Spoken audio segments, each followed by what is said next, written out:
How many, as far as beliefs, how many core beliefs do people have? Is there? I know, there I am. I'm focused on it again. I get it. Well, let's get back to the really core of who you are. From the source energy perspective of who you are, so there is not believing, and then there is hoping, and then there is believing, and then there is knowing. That's sort of the continuum of this vibration of belief. So the source within you knows these things about you. And if you want to talk about core beliefs, we think these are the beliefs that we would be focused upon. You are worthy beyond description, and you are brilliant beyond description. You are good. You are source. That is your core. And every bit of moving from that is a flawed premise and a distortion. So there are so many things that humans focus upon out here in the physical world that contradicts their core beliefs. Now there are many more we can go for. A core belief, a source energy, core belief is that all really is well. That we are eternal beings. So think about how many things that you might stumble across in a day that contradict that knowing that the source within you holds, that well-being does abound.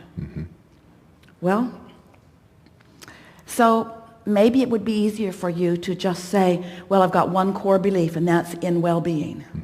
And hey, anytime I deviate from that, then I get crossways of what the source within me really knows.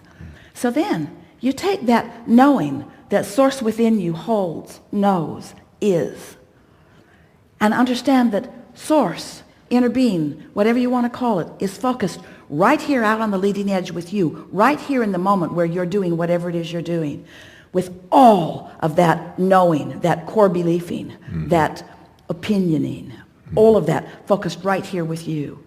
And you can tell in every single moment what your deviation of that core is. You can just tell. So we really want to say to you, we don't want to be impertinent, but we sort of kind of do. We want to be so blunt. What difference does it make how many different ways you all have figured out to deviate from the core premise of well-being? In other words, because when you start counting them, those are the things that you're counting. There's just a belief in well-being, a knowing in well-being, an expectation of well-being. And you know what? Well-being continues and continues and continues. This Earth spins in its orbit in perfect proximity to other planets. Every now and again something will happen, and Esther and friends will say, oh, wow, can you believe that the law of attraction in the universe is so good that they could provide that kind of rendezvous so that we could have that fun? Esther pulled into the hotel yesterday in her new Denali, and when she pulled in, she was talking to Jerry all the way because she and Jerry, they got lost every time they came downtown. Every time they came downtown. But yesterday, she didn't get lost, and she said, you're much better now, Jerry. That broader view thing's really working out. And when she pulled up to the ramp, her odometer read 2222. And Esther goes, wow, oh wow, that must have been why I turned over there to throw my trash away, so that it would be right at 2222. And we say, that's child's play. We keep your Earth spinning in its orbit in perfect proximity with other planets. In other words, do you have any idea how much consciousness and well-being is focused upon all that you are? Find any little piece of anything that feels good and give it your undivided attention, and call it my core belief for today. My core belief for today. Esther has a bumper sticker. It's not a bumper sticker, it's a dash card plaque. Some of you may have them too. And when you look at it, you can't read it because it's all backwards. But when you lay it on your dash, it reflects into the window, and it says, things are always working out for me. That's your core belief. Yeah. Things are always working out for me.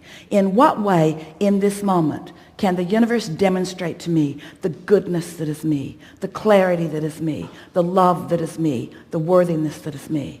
And oh, the demonstrations are so powerful. But you all are like little prickly pears that are just sort of holding it off. Well, I picked up this belief when I was in the second grade, and this one in the third grade, and my mother never stopped drumming this one into my head. And so I'm a broken person, Abraham. I can't accept the perfection that is me quite yet. And we say, well, get on with it, will you? Begin looking for the evidence of your well-being.